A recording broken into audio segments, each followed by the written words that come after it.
Good afternoon. Hi, everyone, and welcome to another episode of our Lunchtime live sessions on the Graduate Ambitions podcast.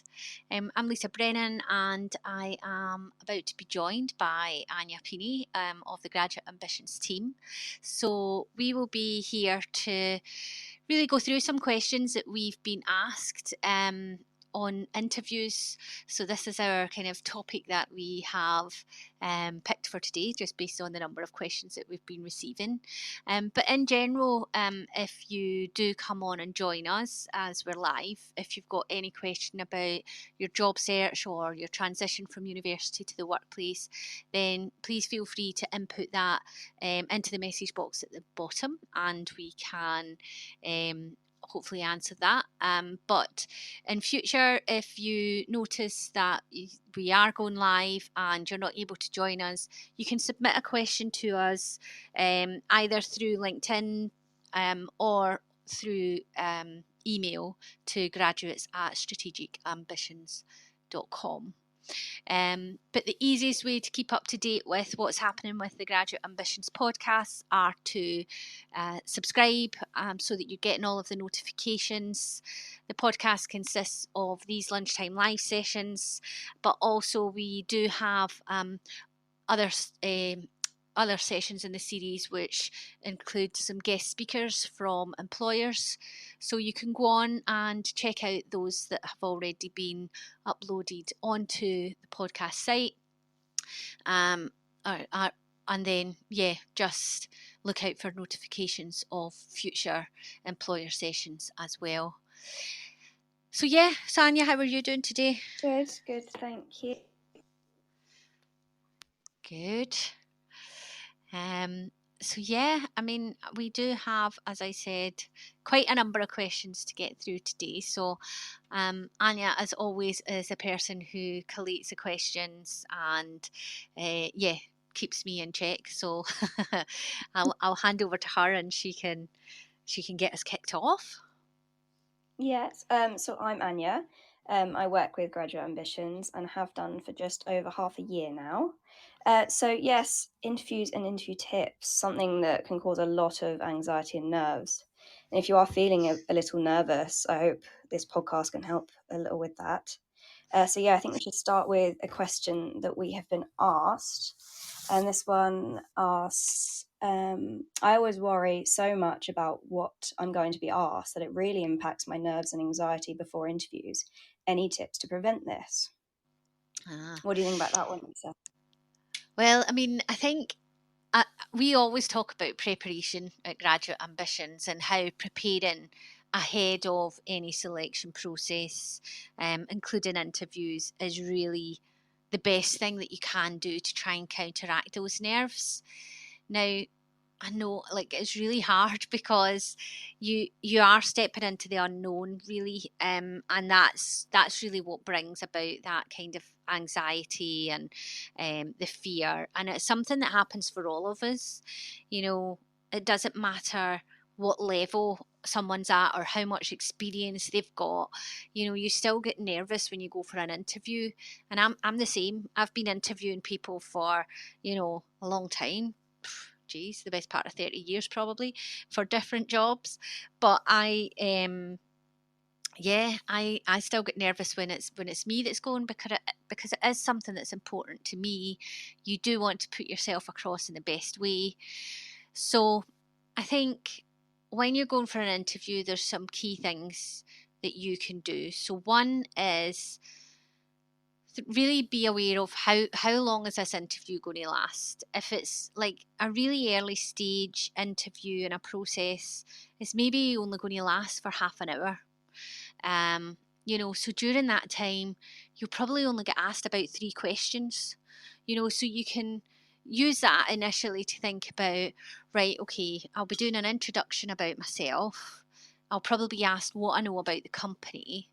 Then I'll be asked these 3 questions, and then there'll be an opportunity for me to ask questions to the company.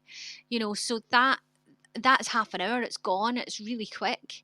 And then if your interview's longer, if it's a later stage interview and it's maybe 45 minutes to an hour, Then again, you'll be meeting different people. It's unlikely it will be the same people that interview you at different stages. So again, there will be time for an introduction, understanding what you know about the company. And then at the end, there will be time for you to ask questions. And generally, if it's a longer question, a longer interview time, sorry, then that introduction and kind of question part at the start and the end, they tend to be a bit longer. So in the middle, you might have 4 or 5 questions that you're going to be asked and be expected to give a bit more detail on in those longer interviews. So at least that kind of gives you an idea of the timeline and the framework that employers are working to. Then the next thing is to think about what those questions might be. So the 3 questions in the short interview or the 4 or 5 questions in the long interview, what might they be? And actually, sometimes they will tell you, sometimes they'll give you an information sheet about what the interview process is going to be like. And they might say our questions will centre around, and there might be 5 or 6 topics listed. And generally, there will be something on teamwork. Generally, there will be something on creativity. Generally, there will be something on how you support or help to lead other people in situations. Planning and organisation is another kind of common one. And then the final one might be just around general communication.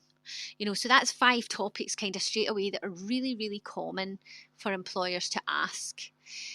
So you can think, based on the information on the job advert, what you've submitted in your application and on your CV, how do those things align together, and what examples have you put on your CV of the skills that you've got that are potentially in this 4 or 5 categories that they might ask you questions on. And then already you might have some ideas in your head of what those examples might look like. And if you're struggling to think about what type of questions they might ask, you can go onto our member hub. There are some example questions. And there's also some sample questions and answers as well. So you can have a look at how the company might be expecting you to answer. And then the third thing is just really to prepare yourself, So it is making sure you're not rushing before your interview takes place, and that's even when it's virtual as well. You don't want to be rushing about setting up, your tablet or your laptop or your phone to do the interview on. So make sure that you are giving yourself some time ahead to get yourself set up or travel to the venue, and have a few minutes to just breathe and relax yourself before you start. And then just be yourself. Don't try to give answers that you think people are expecting. Be yourself. And that's the best way that you can kind of help to manage your nerves and anxiety. I think be prepared. Think about what kind of responses you can give. Prepare yourself and be yourself. They're the best bits of advice I can offer for that. Yes, that really is sort of making yourself feel more prepared, I guess. And sort of how important is it to do your research about these companies before you walk into the interview? Yeah, I mean, this is where it's really good to be able to demonstrate how you might fit with the organisation. And again, it's kind of expanding on the story that you might have put in your CV or your application that we spoke about on an earlier Lunchtime Live about CVs. When you're starting to tell that story in your CV about why you're passionate about working in a particular industry sector or a particular company, and what drew you to the job, that's what can make you stand out from other candidates. So when you're in an interview and the employer asks you, what do you know, it's great to be able to say, well, yeah, I know that you work in these sectors, or these are the types of clients you've got, or these are the services that you offer. You know, it's easy to go on the website and just regurgitate some of that. That's not really what they want. They want you to be able to, yeah, be aware, as said, of the services and the sectors and so on, but also be aware of, well, what does that mean to you? How do you see yourself in that business? You know, saying, I've actually had a look, and you were working on this particular project, and actually that's something I'm really interested in, and that was one of the reasons that made me apply. Or, you've got these individuals in particular that work for your organisations, and these are people that I've been following for a couple of years on LinkedIn, and so knowing what work they do is making me more interested in working for you. So it's connecting you to what the business does as well that will help you to stand out. So yes, go on the websites, yes, go on their social media, understand what they're doing, what their kind of key policies and priorities are, but also think about how you connect yourself to that company and share that with them.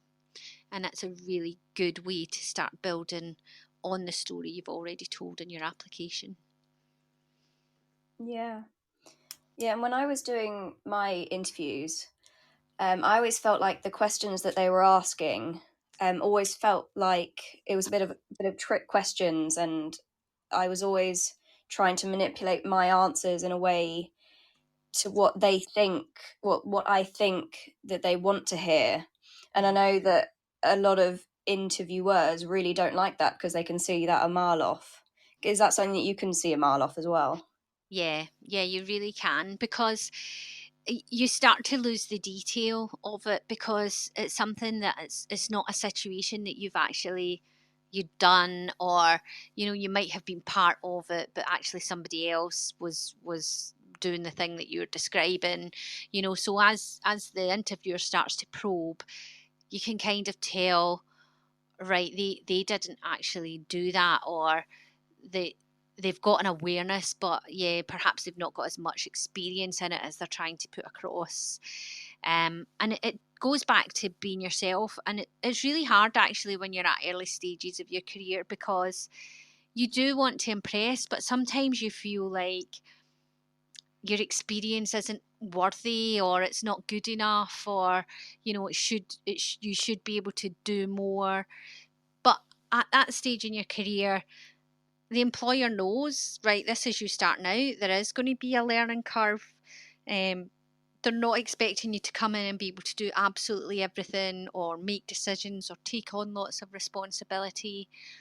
What they want you to do is come in and give your thoughts and your opinions and add value. And so being really honest about who you are and the experiences you've got gives you a better chance of being successful in an interview than just thinking they'll want to hear that I've done loads of volunteering, and they'll want to hear that, I've got relevant experience, and I've got part-time work experience, and I help in the community, and I've been studying, and so there's so many things that you could focus on, to try and make you sound like you're the best candidate and that you can do absolutely everything. But it, that will let you down if you start to think in that way. Be honest, be true to yourself, be true about your strengths, your interests, your passions, what drives you, because that's really what they want to hear. That's what they talk about when they talk about being authentic, being your full self and bringing your full self to work, not coming in and trying to be something you're not, because that's really hard to do. And making sure, yeah, that then you can fit with that organization, um, and be there because you want to be. So yeah, it's definitely important to be yourself rather than to try and tick someone else's boxes. Yeah, yeah. So what is the best way to answer a question then? So sort of be yourself and things like that. Yeah, definitely. I mean, it is about being honest. When you think about it, it is what it's what any employer is looking for, as I said, in terms of when they talk about inclusivity, when they talk about diversity. They are not just talking about some of the different characteristics of us as human being, but they're talking about that diversity of thought, opinion, and how people think differently, and might want to take different approaches. So when you're answering your questions, it's really important that you can talk things through. If you're talking about a project, that was successful, mention, why you decided to do it in a particular way, what led to the decision, what your learning points are. Would you do it exactly the same way again, or would you change something? And it's okay to say, this is what I tried, it got me an okay grade, but actually in future I would have done it this way and I think it would have got me better results. Because companies are always learning from their experiences, and taking risks on certain things, and they want to know that you can do the same. They're not expecting this perfect molded graduate to walk in the door and just be, yeah, doing everything right every single day.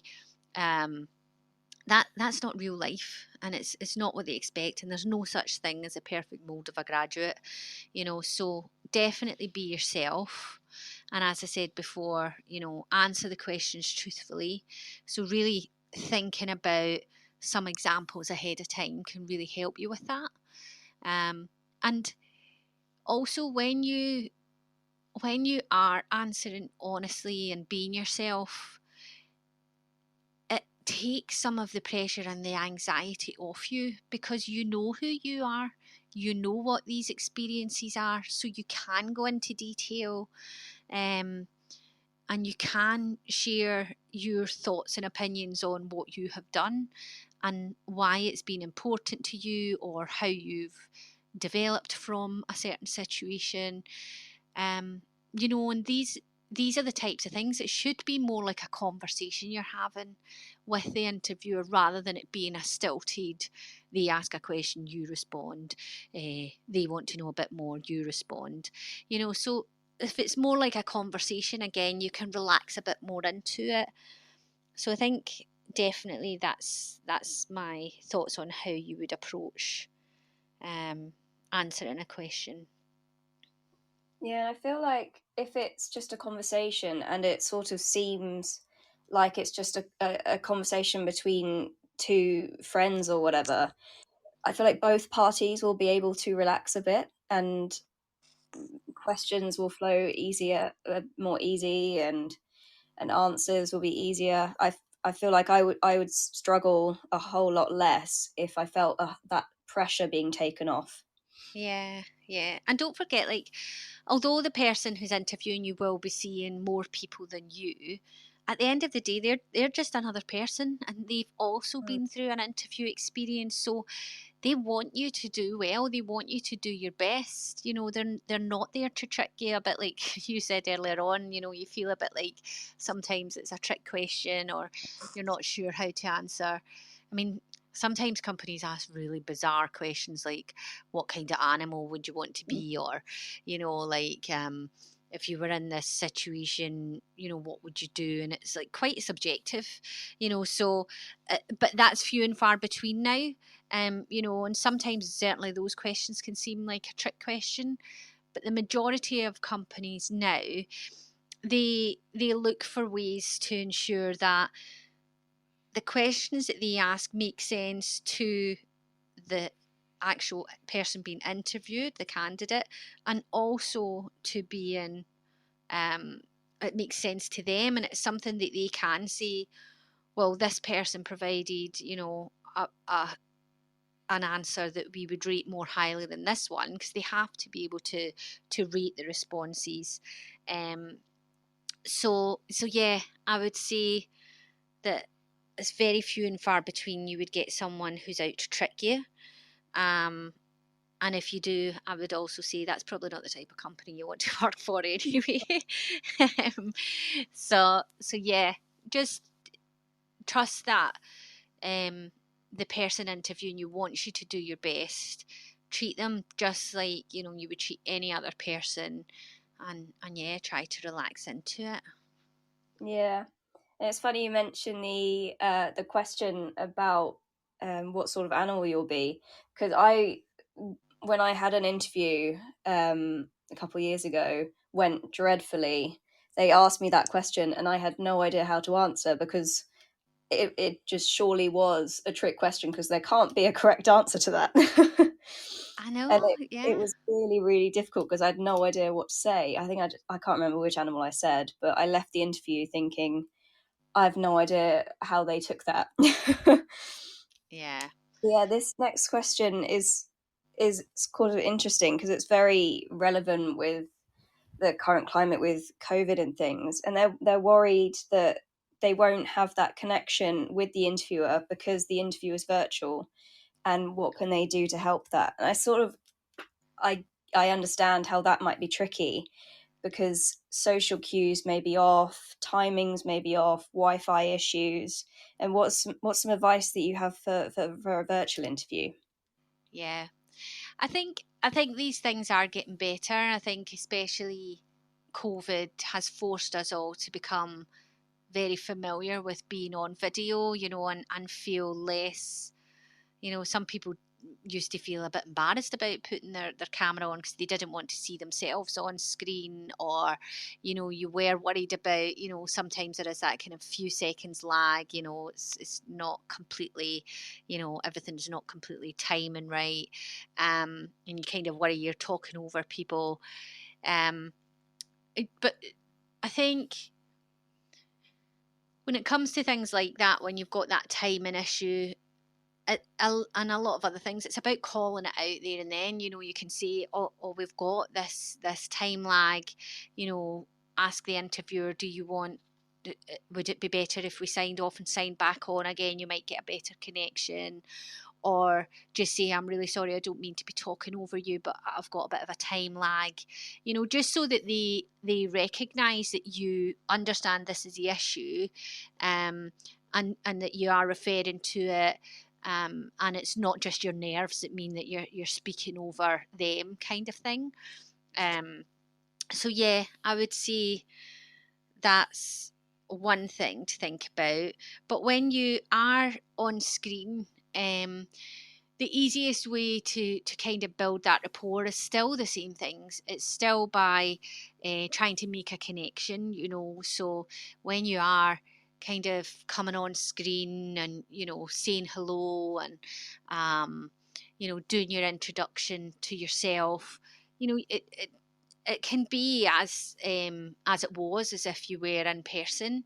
When you're asking your questions, you can ask them questions, that relate to themselves and what you've seen them posting on perhaps LinkedIn, or papers they might have written, articles they might have written. You can, when you're just kind of logging on, if you're waiting on people to join, you can ask, how was your weekend? So don't be afraid to just treat that as if you were in the room with them, to kind of start building that rapport with them. And then also, it's treating the camera as if that is the person, so make sure you give the camera eye contact. And we've done a kind of short video tip on this before, where it's you just put a little bit of a post-it note or a bright bit of paper so that it draws your eye to the camera. So just put that underneath. Nobody else knows that's there, but it just helps you to keep focused on it, because when you've got people that are, perhaps two or three people on the other end of the screen, and you start to look at their kind of image on the screen rather than directly at the camera, it can just mean that it looks like you're looking everywhere but actually at the person. So that's another way. And the other thing is just to still use like your body language as you would, still use your hand gestures, if you talk with your hands, still use your tone of voice to indicate when, you are interested or you are asking a question. So all of these things you can still do by video. And even, if there are times where you can't put your video on, using your tone of voice becomes so much more important. So trying to make sure that you are demonstrating that you're listening and engaged through that tone of voice. And the same if it was a telephone interview, say at an earlier stage of the process. So these, just because it's virtual, you will still be able to make that connection. Just as I said, treat the screen and the lens as your audience, and talk to that, and really give them the eye contact, and the level of engagement that you need them to be able to see. So yeah, that's my kind of advice on that one. Yeah. And what about different types of interviews? What's the difference between competency based and evidence based interviews? Yeah, so people talk about this, that you're coming for this interview and it's going to be competency based or it's going to be evidence based. Essentially, they're just kind of talking about the same thing. They want you to have situations where you can describe that you've been in that situation, that you can talk through how you acted or reacted, what you actually did during those situations. I mean, if it's a competency based question, it tends to be that these are linked very much to um, either core competencies or values of the business. So there will be specific keywords, which again will generally be mentioned in the job advert. And or on the website for that company, so you will have a good idea if a company says this is our company values, and there's generally between 3 and 5 kind of company values for a lot of companies, sometimes as many as 7. But so if they've got 5 values, essentially you'll probably get asked questions around about those values in your interview, because these are the behaviours that are really important to that organisation for you to demonstrate both to other colleagues and to customers. If it's evidence based, again, it's probably a bit more general than, we've got these values, but it's probably more aligned to those 5 topics that I spoke about earlier on. Companies want to know you can communicate with different types of audiences. They want to know you'll support the wider team. They want to know that you can think of the best ways to do things, so being creative or innovative. They want to know you can plan and organise your own work and so on. So those topics that I mentioned earlier are kind of, again, things that they'll say, well, these are transferable skills that people can bring to any organisation. So what is your examples of that? There might be a point where they ask you some technical questions based on your studies. That you've done, and again, so that's just kind of talking through a project that you've done, and how you went about that. So I wouldn't get too worked up about, whether it's competency based or evidence based and what does that mean.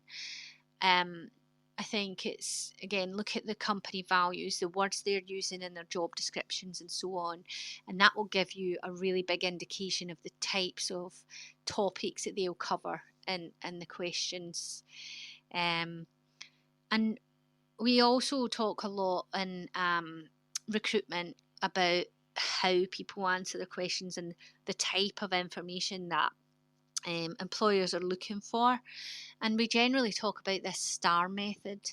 So it is, they want to understand what the situation was. They want to understand in that situation what was the particular task that you were involved in, and what were the actions that you took And then what were the results and what did you learn from that experience? How did it help you with your development? And again, as I mentioned earlier, are there things that you would do differently? And all of these things are fine to mention in an interview, as I said. But the other thing is that the person interviewing you knows that in real life you don't walk about talking in that kind of structured way. This is the situation. This is the task. This is the actions. This is the results. You'll start to talk about it, and you might say this is what we did, and actually this was the outcome of that, and to get that, this is what I did, and these are the decisions I made. So you might talk about that not in exactly that format, but these are the kind of the kind of four areas that they're looking to make sure that you've covered. But they'll be able to distinguish that from your response. So don't worry if you think, oh my goodness, that was a bit all over the place, or I went off on a bit of a tangent. They know things like this happen in interviews. They know people are nervous. So don't worry about that. And the other thing is, if you're asked a question, a lot of the times in an interview, people say things like, can you tell me about, a time when you've worked as part of a team? And they might then say, and can you tell us what you did? And can you tell us what the result was? Or, there might be kind of three parts to the question they ask you. Concentrate on the first part and then say, okay, so what was the additional thing that you wanted me to respond to there? What was the next part of that question? Don't feel that you've got to try and memorize it all in your head if they do ask it in two or three different parts at the one time. But actually, that's not a great interviewer technique. They should be asking you a question, waiting for you to respond, and then if they do need more information, they can then ask you at that point, rather than asking a big long question up front and you're like, my God, I'm nervous and I'm hardly taking this in. So don't be afraid to say, can you tell me the question again, or what was the second part, or sorry, I've kind of went off on a tangent there. What was the next part of it? Just call these things out. That's okay. You're only human. Yes, yeah, only human. Sort of last question from me. How important is it to prepare questions of your own? Because I know that at the end of every interview, they ask you if you have any questions. How important is that you've brought some with you? You sort of know what you're going to ask the company. Yeah, it is important again to show a bit of your interest in why you want to work for the company. And it's not a one-sided thing. It's not about you just going into an interview and the person getting to choose you. That's not what it's about. It's about you being able to choose that organization as well. An interview should be very much a two-sided process. It should be an opportunity for you to hear more about the information, the job, information on the company, information on the people that work there, and how they're enjoying working there. Um, and and that helps you to make a decision, especially if you're in a fortunate position where perhaps you get more than one offer. So you want to make sure that you've asked questions that really would help you make a decision in that eventuality, and make sure that that role's right for you. So think about what's important to you that organisation offers, um, and really what you want to know from them. So it could be wanting to understand more about the experience of the interviewers who are involved in the process, and asking them, why they work there, and what led them to being part of that organisation, right through to wanting to understand even some of the more practical aspects of, where you'll be based and what support you'll get, and also, what benefits might look like, and so on. But as I said, think about what's important to you, um, and don't think, you've got to ask just questions again that make you sound like, oh, this is something they would want to me to ask or expect me to ask at this level. This is your opportunity, as I say, to get more information that will help you make a decision on whether you want to work for this organisation. So I would say before you go, have a list of, you know, 7 or 8 questions. Right now, you're never going to get to ask 7 or 8 questions, but you might find that in the discussions that you have with the different interviewers, that actually they answer some of your questions. So you still want to maybe have 2 or 3 questions that you would answer, ask them at the end, depending on how much time you've got. But again, it is an opportunity for you to connect in um, with the people that are interviewing you. So if you've checked them out on LinkedIn and say, I saw you're interested in this, and how did you get into that aspect of, you know, your role with this company, you know, so you can talk to them about that. You can ask them about, you know, what made you write that particular article. Why is that important to this company? You know, so again, you're connecting in with them, you're building that rapport, but it's helping you find out more about what is important to the company as well.